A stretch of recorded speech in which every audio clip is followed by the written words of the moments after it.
Quarta-feira, 30 de setembro de 2015, seja bem-vindo. A gente está começando agora o canal de notícias aqui pela UPF TV.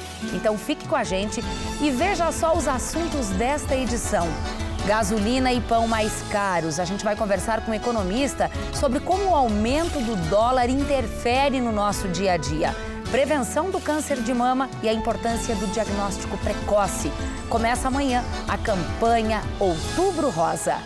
Pensadores e pesquisadores nacionais e internacionais que estão em Passo Fundo participando da Jornada em Ação. Roger Chartier, Regina Zilberman e Edivaldo Souza Couto conversaram com a imprensa hoje pela manhã. Também está em Passo Fundo participando da Jornada em Ação um escritor muito conhecido aqui da região, Inácio de Loyola Brandão, e ele é nosso convidado aqui no estúdio. E ainda o lançamento da Feira do Livro de Passo Fundo, que acontece já no final deste mês, de 31 de outubro a 8 de novembro. A novidade deste ano é o local dentro do Bourbon Shopping. Continue conosco porque você já viu, né? Aqui encontra mais conteúdo.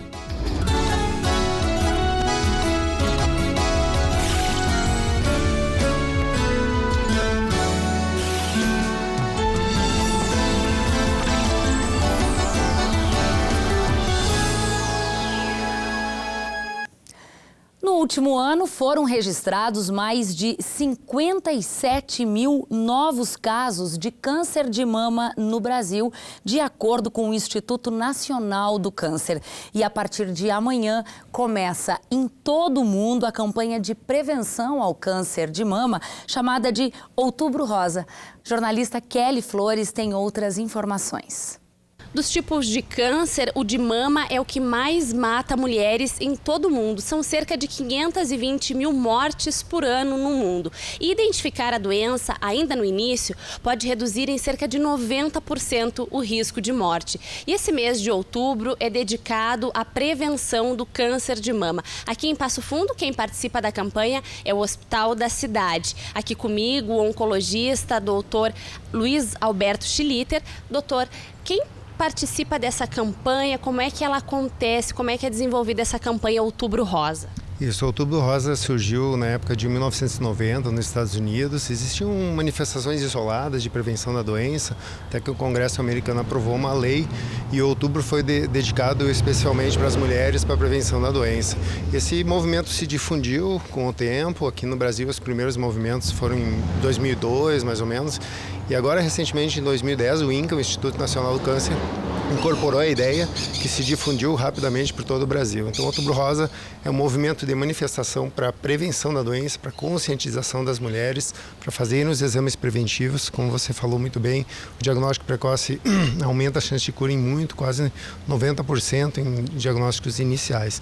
E a cor rosa simboliza, né, esse traço da mulher, do câncer de mama, e os monumentos ou pontos específicos da cidade, né, são iluminados para relembrar a prevenção da doença. Agora, doutor, quais são as atividades, então, que o Hospital da Cidade está preparando, está programando para esse Outubro Rosa? Isso, o Hospital da Cidade, junto com toda a equipe de oncologia, a gente chama da equipe multidisciplinar, não só médicos, enfermeiros, farmacêuticos, psicólogos, nutricionistas, todos vão desenvolver palestras motivacionais e de educação para a prevenção da doença em escolas, em outras empresas, né? O núcleo de apoio aos pacientes com câncer vai se reunir, vão ter oficinas, né, de beleza para os pacientes. Existem também distribuição de folders. Muitos relatos de nossos pacientes que estão curados da doença estão sendo distribuídos por todo o hospital, inclusive no Face, no espaço dedicado ao Hospital da Cidade, os pacientes podem colocar os depoimentos que vão ser replicados pela rede. Então, várias pequenas ações vão relembrar toda a cidade, principalmente as mulheres, para a prevenção da sua doença, que infelizmente ainda é a mais comum no Brasil e no Rio Grande do Sul. Agora, doutor, como que as mulheres podem identificar, então, de forma precoce o câncer de mama? Isso, o câncer de mama ele é realmente bem variável, pode acontecer inclusive em mulheres em idades bem precoces. O principal exame para prevenção da doença é a mamografia. A mamografia deve ser estimulada, ser realizada anualmente, todos os anos, a partir dos 40 anos de idade. Ela consegue detectar tumores com menos de 1 centímetro de tamanho, em que as mulheres nem sentem isso, né, na palpação das mamas. Podem ser utilizados outros métodos conforme a necessidade médica, um ultrassom, uma ressonância, mas a mamografia eu acho que é o ponto principal. E se você tem um familiar com câncer de mama, sempre comente com o seu médico de confiança, porque eventualmente essa prevenção pode ser feita ainda em idades mais precoces que os 40 anos, que é a rotina desenvolvida pelo INCA aqui do Brasil. Tá certo, obrigada pelas informações, doutor. Nós voltamos ao estúdio. Obrigada, Kelly. Já estão definidos os locais onde vão ser instaladas as primeiras 4 câmeras de vídeo em Carazinho. As ruas escolhidas foram a Avenida Principal, Flores da Cunha, o trevo com a BR-386, Avenida Mauá, bem no terminal da Gari, e a Avenida Pátria, em frente ao Hospital de Caridade, e também na Avenida Flores da Cunha, na rótula com a Rua Eurico Araújo. Até o dia 7 de dezembro, a previsão é de que estas 4 câmeras já estejam instaladas para, é claro, aumentar a segurança da comunidade.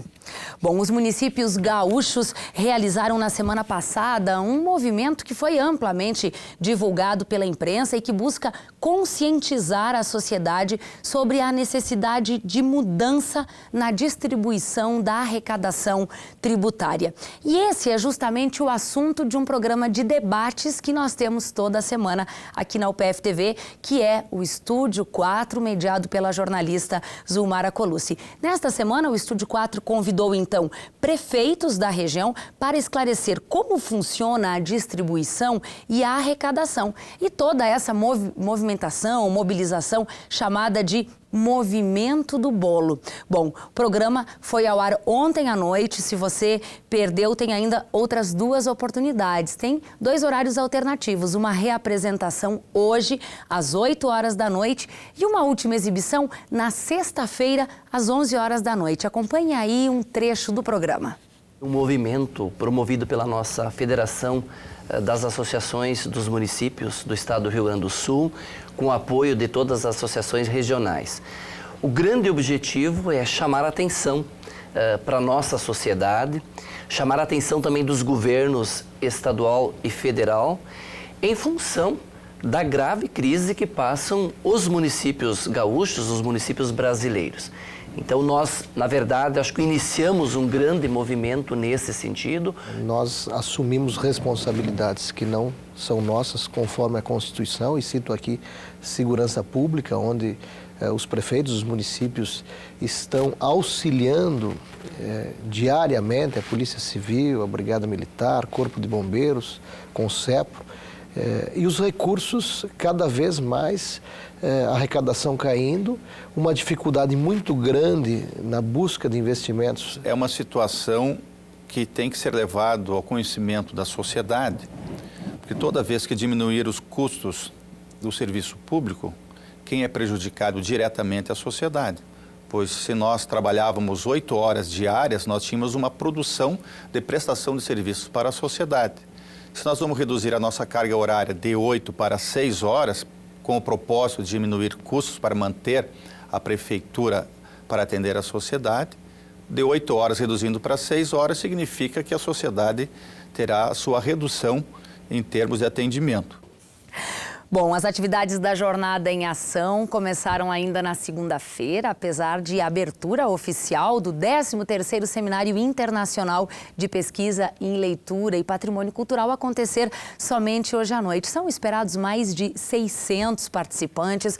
As atividades seguem até amanhã com a presença de grandes nomes. São grandes pensadores na área da educação, da literatura, como Roger Chartier, Anne-Marie Chartier, Edivaldo Souza Couto, Regina Zilberman, Chico Marinho, Lúcio Santaella e um escritor que é muitíssimo conhecido do público aqui de Passo Fundo e região, que é Inácio de Loyola Brandão, um cidadão de fato e de direito passofundense. Seja muito bem-vindo, que prazer lhe reencontrar de novo aqui em Passo Fundo.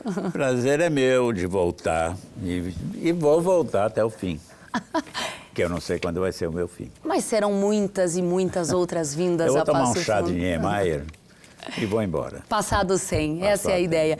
Bom, o senhor está aí prestes a completar 80 anos, na verdade completará o ano que vem, acompanha esse grande movimento literário que existe em Passo Fundo desde o início. Tem a cada vinda sua uma percepção diferente sobre Passo Fundo, sobre essa movimentação toda, Loyola? Olha, de qualquer forma, acho que a jornada em ação com esse seminário já é uma esperança de que ainda a gente volte a ter a grande jornada. Feita, refeita, repaginada, não sei, mas é uma coisa... Porque, olha, eu ando o Brasil inteiro. O ano passado eu fiz 46 cidades, para você ter uma ideia. A notícia do cancelamento foi um choque no Brasil. E até as pessoas falaram, mas se Passo Fundo acaba, cancela, e nós que somos pequenos, porque até nas jornadas pequenas, Pirenópolis, em Goiás, é uma jornadinha, falando, mas era tanta esperança. Então, eu volto a Passo Fundo e volto num dia de muito sol, e quando eu sempre venho é muito frio. Então esse sol eu espero que signifique realmente luzes, e que a gente volte a ter. É importantíssimo ter. É importantíssimo refazer, eu não sei como. Mas há um grupo já trabalhando, estudando, repensando esse novo modelo de jornada. É, porque foi mal para o Brasil isso, sabe? Foi mal. É também um momento em que o Brasil está mal, do ponto de vista de política, do ponto de vista de economia, do ponto de vista de crença, nas melhorias, nas mudanças, nas alternativas, porque a gente tem talvez a pior classe política que a gente já teve em anos e anos. Tem até uma metáfora que talvez dê tempo de rapidamente, eu sei que o senhor vai colocar isso nas páginas do Estadão nos próximos dias, mas que possa ser de uma maneira muito breve e antecipado aqui. Tem. E vou rapidamente. Muitos anos atrás, a gente descia em Porto Alegre e vinha de ônibus para cá. Numa manhã, saíram os ônibus com todos os intelectuais. Era a inteligência brasileira dentro daqueles 4, 5 ônibus. No meio do caminho, uma pedra entrou naqueles 2 pneus paralelos de um dos ônibus, atrás. E aquilo ia despedaçar o pneu. Pararam. Os motoristas dos ônibus todos foram lá tentando tirar a pedra, eles eram os profissionais e não conseguiam. Os poetas, os romancistas, os ficcionistas, os geneticistas, os desconstrucionistas, todos desceram. Aqueles que sabem fazer as maiores análises desse país e da política e da economia. Pararam e olhando, nada. Vem um menino sair da neblina de bicicletinha, olha e diz assim para o motorista, por que o senhor não esvazia o pneu e a pedra sai? Tiraram e o ônibus andou. O Brasil precisa desse menino da bicicleta, sabe?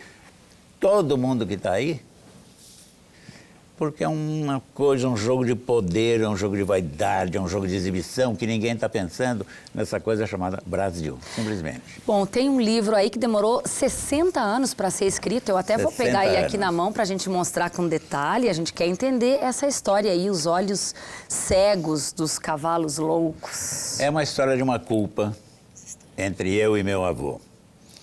Eu, quando tinha 9 anos, meu avô tinha uma caixa onde ele guardava todas as bolinhas de vidro, que eram os olhos dos cavalos, de um carrossel que ele tinha construído numa cidade do interior em 1912.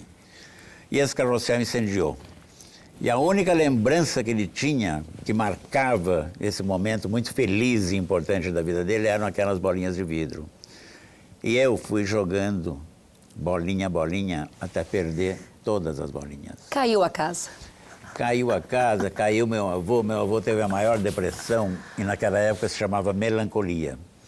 E os médicos lá em Araraquara diziam, não tem o que fazer, não tem remédio, porque não tinha os Prozac e essas parafernália de hoje. E meu avô ia morrer.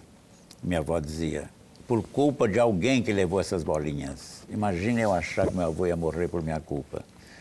Bom, ele não morreu, a história parou, meu avô nunca acusou nenhum neto. Só que um dia, num Natal, ele dava um presente para cada um. Ele chegou para mim e me deu a caixinha que guardava as bolinhas de vidro e disse, guarde por toda a vida com muito cuidado, onde você vai colocar aqui tudo que foi especial na sua vida.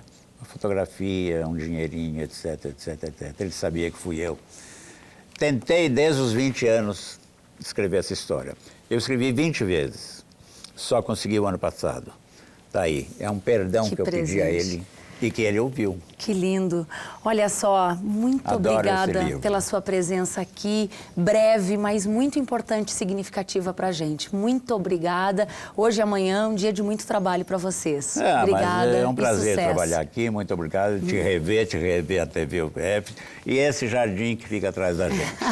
Obrigada mais uma vez. Obrigado. E olha só, depois do intervalo a gente continua falando sobre a Jornada em Ação. Nós vamos falar também uma notícia nada boa, o aumento da gasolina, do pão e como o valor do dólar interfere no nosso dia a dia. E ainda hoje o lançamento da Feira do Livro de Passo Fundo, que aconteceu ontem à noite. A feira é de 31 de outubro a 8 de novembro e este ano acontece em um novo local. A gente volta em seguida.